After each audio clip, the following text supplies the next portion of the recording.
Handa na ang ilang senador sa napipintong pagsisimula ng pagtalakay sa impeachment complaint laban kay Vice President Sara Duterte.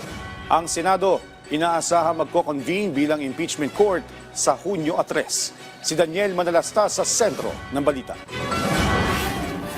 Sa susunod na linggo nasisimula ng ilang proseso sa Senado kaugnay sa impeachment complaint ni Vice President Sara Duterte.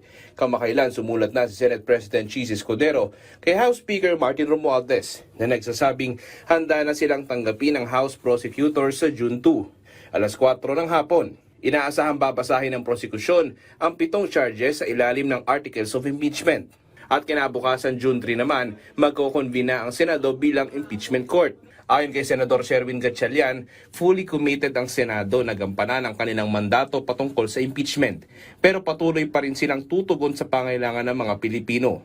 Tiwala rin si Gatchalian na hindi mahahadlangan ng impeachment ang mga prioridad at panukalang batas na kailangan maipasa. Tungkulin anya ng Senado na manatiling produktibo at nakatuon sa paggawa ng mga batas para sa ating mga kababayan. Titiyakin nilang magagampanan ang responsibilidad na yan kahit pa may impeachment trial. Si Senator Loren Legarda, ibinahagi rin ang ilang ginagawang paghahanda. Preparing for the impeachment is more than just wearing our gowns, right?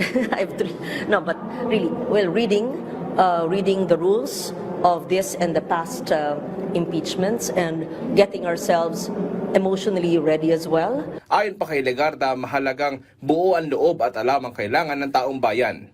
Si Senator-elect Tito Soto naman na magbabalik Senado sa 20th Congress, sinabi na handa na siya sa pagtalakay ng impeachment. I'm prepared because I'm a veteran of 2 other impeachments. I don't know about the others. I have a very good mastery of the parliamentary rules and procedures.